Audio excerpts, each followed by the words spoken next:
ñëw leen ak jàmm ci Radio Vagabond.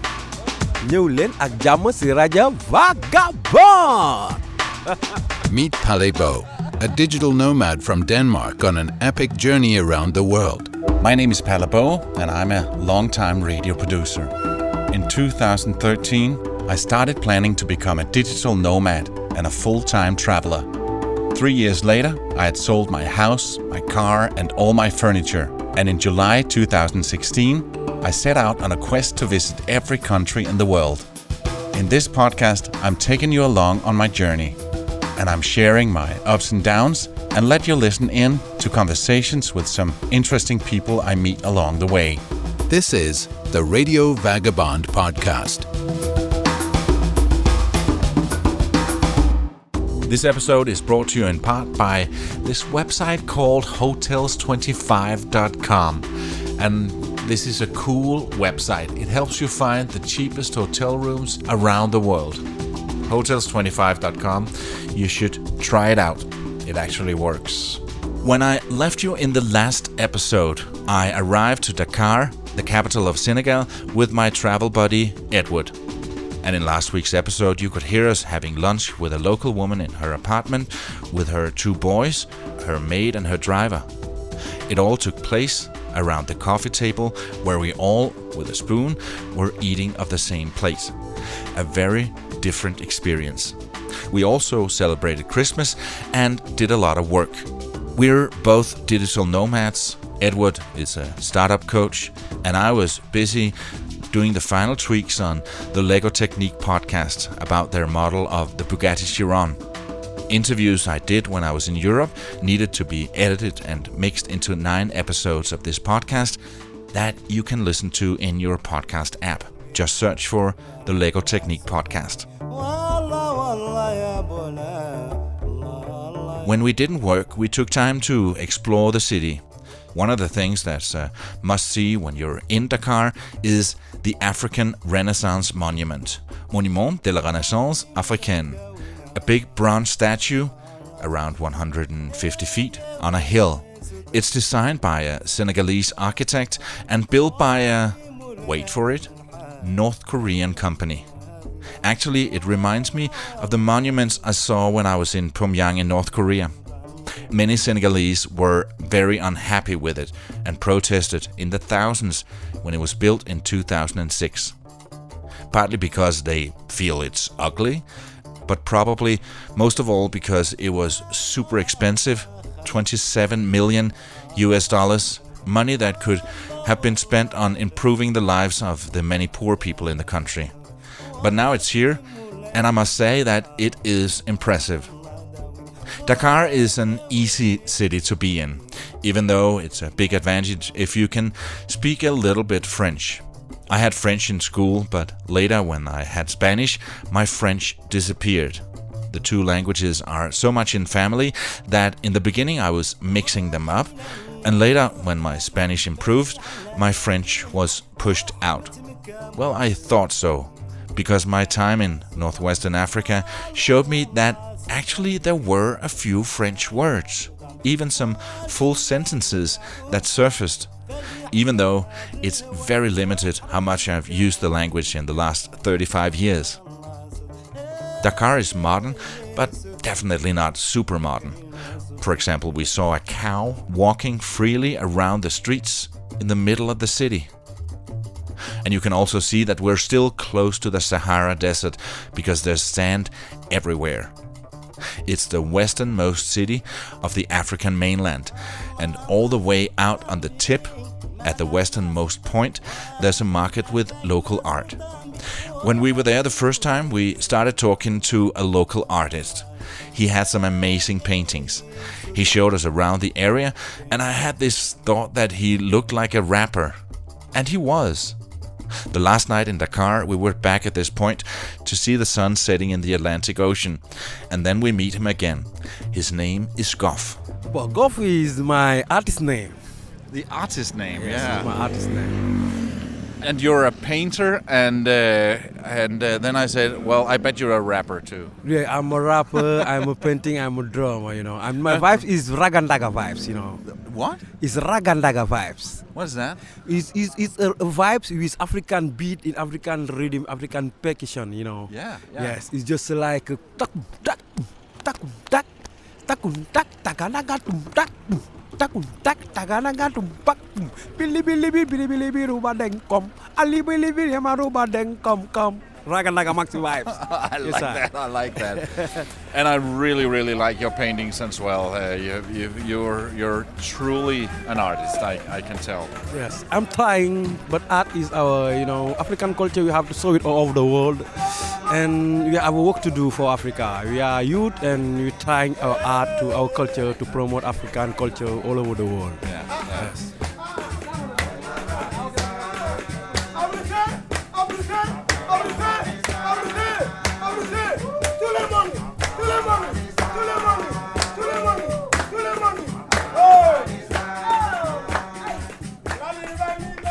Dakar is a very musical city. For example, the world-famous Youssou N'Dour is from here. And like Youssou N'Dour, Goff is also born and raised right here. Yeah, I'm born in Dakar. I born near the city of Medina, like Youssou N'Dour, where they born. Our city is Gueltape, is near Medina, and we have the same generation, we have the same culture, we're doing the same thing, and we love art, we love culture, Yes.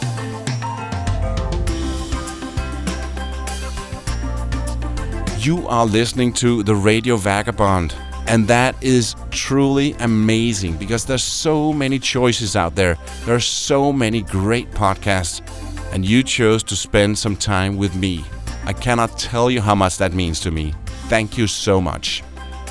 Well, the best part of living in Senegal, is maybe sometimes the people, they love Dakar, but sometimes I see nice life in and out of Dakar, the capital, Some people, they love Dakar, like me, sometimes when I go to Casamance, when I go to the island like Sine, Salum, something like that. There's it's some very beautiful nice. nature here in this country. Very nice and natural culture, Maybe sometimes they need money, that's why they come in downtown in Dakar. But me, I'm a boy town, I born in Dakar, but I really love Casamance and I'm in different island of something like that, In Sine Salum, in Januar, something like that. I really love this island, It's very nice. Yeah. It's nice, me, I really love living in Senegal. I have a wife here, I have children here, I built my house here, I trust my art, I work, I give some people to put it out in the foire, something like that, out of here, and I love Senegal. I'm different than the children who, want to take a boat out of here, out of Babylon, something like that. I trust my African culture, I trust my creation, and I, love Senegal. You see in my hand, I get some Senegal, Yeah, you're a Senegal fan. I'm a Senegal fan, Yeah. And I'm an African fan too, You see African map on my, that's why I love Africa. I really love Africa, How is Senegal different from the countries in this area? But Senegal is different than the other countries, but we get something like the Lebu. Yeah, the Lebu, is the people, is the fishing people. And they are the first people who come in Dakar here. And they welcome all the people out of Dakar coming from as a different place in Senegal. And they was lovely people. They welcome you, they teach you how to work, fishing, something like that. And they give you a wife if you like. And they welcome you in Dakar. And the first, when they say Senegal is a triangle country, it's come from the Lebu. It's the Lebu is the fisher. It's the fishermen. Them ancestors is Kawas. It's come from Egypt. It's the first black people who come here and running out of to be Muslim. And they come here like, they don't want to be Muslim like the Tikroot, something like that, the royal of Egypt. They don't want to be Muslim, and then why they come here in Senegal. And we Lebu, they welcome, they teach how the teranga in Senegal. Senegal people, they have time for everything. They have time to show you. When you ask them a way, they can lose them what they're doing and show you the way. It's the way to give a love of people, That's why in Senegal we have love, we have smile, We have time for other people, That's why Senegal is a teranga country. But this mind is come from our ancestors, it's Lebu. Yeah. You can see in Senegal, you never see Christian or Muslim fighting. That's something I observe because I've traveled in a lot of Muslim countries, and I see here that even though there are much more Muslim than Christians, you live side by side and respect each other's faith and don't interfere, and it's all peaceful. That's great. That is something we get from our ancestors before we born. You know, it's the first work our ancestors do before we born. You know, I tell you, Senegal, we get some Lebu, and they don't want to be Muslim first. They run out of here to be Lebu, something like, and we just have a love. That's why Senegal is a peaceful country between Christian and Muslim, and that's why we believe our roots, and our roots can make us to live in together. You are Christian and Muslim, but you know, we African, we Senegalese. You know, that's something really I appreciate in Senegal. That's why I love the vision of Senegal. Maybe our decision, you know, they don't know what really is Senegal, but Senegal is the best country in the world, really, you know. Yeah, that's what I say, me. Yes.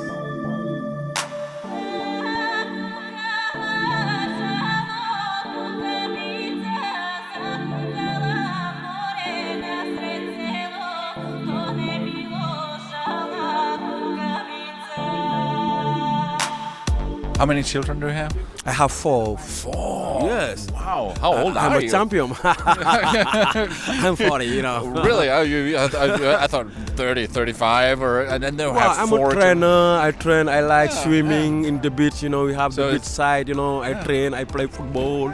Boys or girls? Boy, I have 3 boys and 1 girl. Yeah. And how old are they? But the first one is 40. And after I have Bibi Nogay, I have a sing from her, Bibi Nogay Nyawatina Choki in that side, you know, she loves to sing. Yeah. And she's 9, yes, she got 9 years old. And after I have Mohammed, she's 16, and after Pamusa, she's 40. 40 years, you know. And I really love them, you know. Yeah. They are What's your dreams for them in the future? But I dreamed of them just to learning Quran or learning, you know, this time they learn French, but they learn French and Quran and Arab, you know. I just work them learn. But me, I was good in the school, but after I continue my work in the art. And if I don't know, I go to the art school, you know. But it's different, you know. But something time is just helping me to speak like the good English, something like that. And, you know, we must learn. Africa have work to do for the world. You know, we have to open our children's brain and to do not to do. Sometimes my children tell me, Father, you born Wolof, you know, you grow up Wolof. But if you want to be smart, you have to be good in French. Yeah. And you say me, Father, you free. You know, you are not free. You have to do the mathematics in Wolof and try something, do it in Wolof that we are working on. What does Wolof mean? Well, Wolof is a language. That's right. It's our Senegalese language. Yeah. You know, my children tell me that. They say me, Father, you know, I born Wolof, I speak Wolof every time. But if I go to school, they tell me to speak French. You know, and if I want to be someone in this city, I have to be good in French. Yeah. You know, that's why I tell you, Father, why you don't have mathematics in Wolof or something like that? You know, or geography, something you do to teach in Wolof. That's why, you know, this is a work we have to do. You know, we have a work to do. Yeah, we have the work to do. Our children, like Babylon, they do the work for them children now. You know. Is it only here in Senegal they speak Wolof? Wow, in Senegal you see Wolof. You know, you see many different kinds. Like only Senegal. Wolof is, you know, you get it in Senegal, and some people they get it out of Senegal in Mali, in Gambia. Gambia is a small country in Senegal. You know, we teach them Wolof. You get it here, but Wolof you can get Jola, we can have Serer. We have different ethnic, and they speak them language, but they speak Wolof. Wolof is the language we share in Senegal. Yeah, you get it everywhere in Senegal.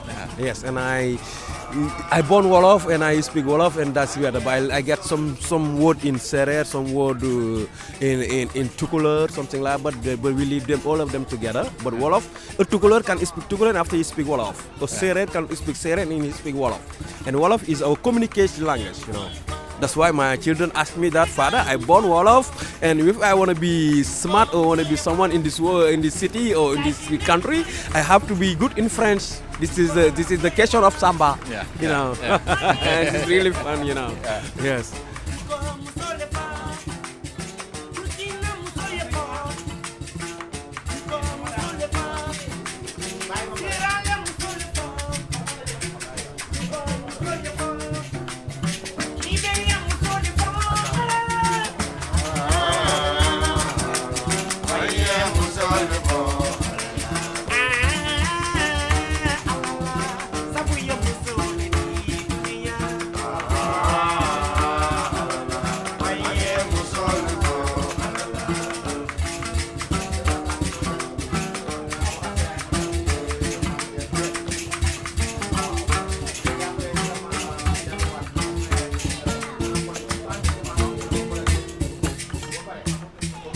This is the last night in Dakar, and tomorrow morning at 7 o'clock we're taking the bus down to Gambia, which is not that far away, but I guess it'll take 6-7 hours. We also need to get a ferry, but I don't think it's going to be that tough, but I've said that before. Right now we're at a restaurant at the most western tip of Africa. Just ordered some soup and a nice big cold local beer. The sun is setting and it's beautiful, and we've enjoyed our time here in Senegal. This episode is brought to you in part by Hotels25.com.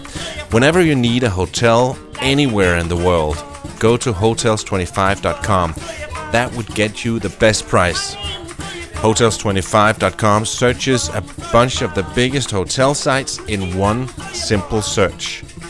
Hotels25.com, it's best price guaranteed. This is the Radio Vagabond podcast.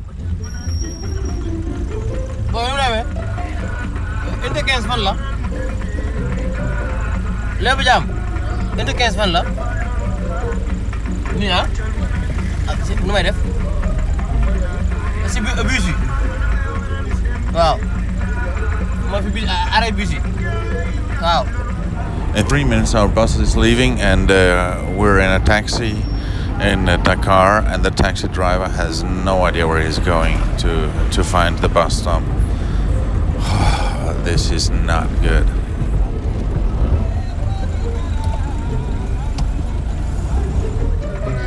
Huh? Wow. Wow.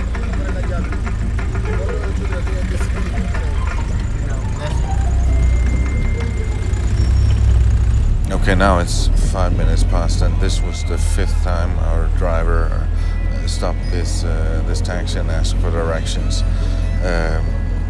When we got into the taxi, he said, "Oh, that's no problem. I know exactly where it is." And now we've been driving around for half an hour, and we still haven't found the bus. It's 5-6 minutes past 7, and the bus should leave at 7. We spoke to the bus driver, and hopefully he's waiting for us. If not, I'm not sure what we're gonna do.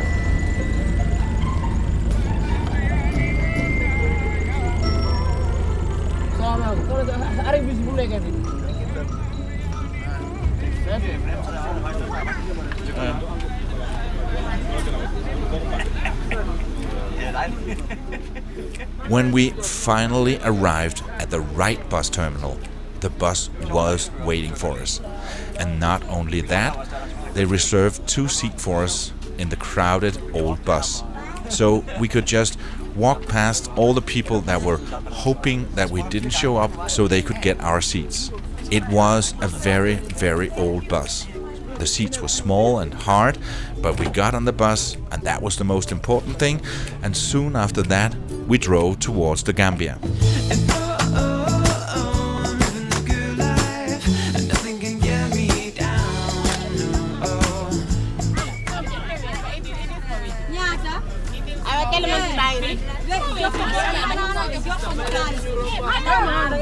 A part of the experience when you're in a bus in Senegal, and probably a lot of other places in Africa, is that every time the bus stops at a bus stop or an intersection, vendors jump on the bus. In the beginning it's quite an experience, but soon it's just annoying.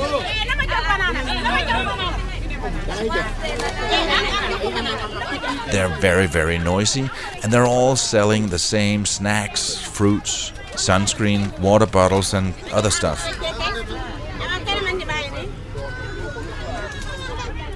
So I couldn't help thinking, when we didn't buy something from the first 25 vendors with the same things, we're probably not going to do it now. We were hoping to get a little bit of sleep on the bus, but that was simply not an option. You can see pictures of the inside of the bus and some of the many vendors on theRadioVagabond.com. Next to us was an Italian girl who'd been 10 months in Dakar, and when we stopped at the border in Gambia, she spotted a monkey and was very, very thrilled. I saw the first monkey today. I said, my God, it's true, in 13 months I haven't seen one monkey in Senegal. Her name is Viviane. I'm Viviana Olivier. I'm from Italy, and I work in Dakar now for an international organization. And A small organization called UNICEF. A small organization called UNICEF. I've been living in West Africa now for 1 year, over 1 year. Yeah, in Dakar all the time? I'm based in Dakar, but I work for a project that is implemented in Nigeria, Chad, Cameroon, and Niger. Okay. So I travel also, yeah. Okay. Can you tell me, as a Westerner, what is Senegal and Dakar? What kind of a place is that? Well, Dakar is one. I can define it as the most European capital in Africa. At least the one I saw, and I saw quite a few. Is definitely very European. It goes from the style, the food, the supermarkets, the social interaction, the freedom. Yeah. And I got a feeling that the system is the political system is also a bit like what we know from Europe. Yeah, I'm not following it closely, but yes, it's definitely in terms of democracy and election and dynamics and social political interaction is really you feel like in Europe, the same possibly.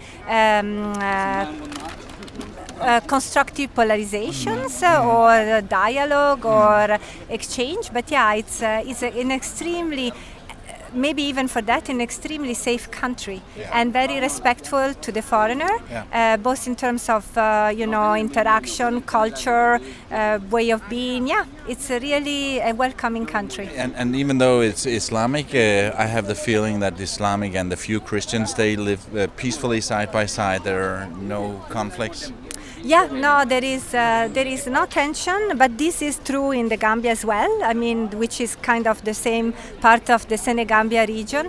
There is no tension, no polarization, and no intention to make that happen.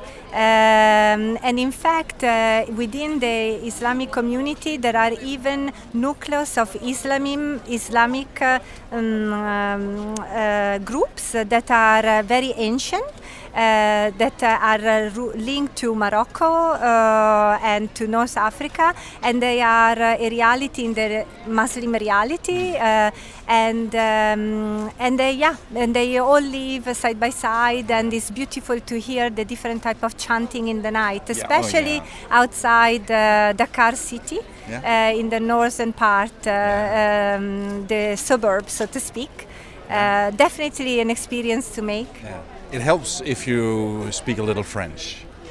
It does help, but it's not impossible. I mean, it depends. A lot of people, it is a French-speaking country and Wolof, so you can in fact meet many on the streets or taxi or sellers that do not speak French. They function in Wolof, one of the local language. If you don't speak French, then you need to use signs, but there are people that can speak English. French would help, however. How long time do you plan to stay? Well, I don't know.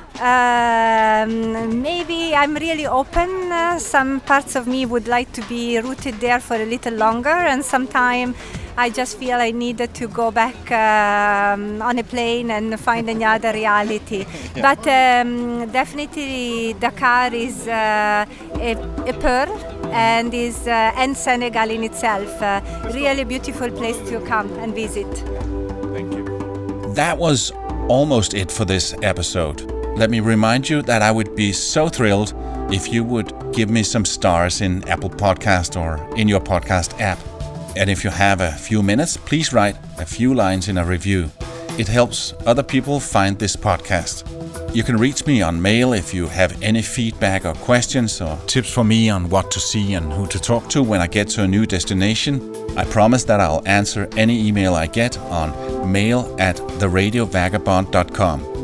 You can follow me real time, where I am right now, on the official Facebook page, facebook.com/PalaRadioVagabond, and on Instagram and Twitter as Radio Vagabond.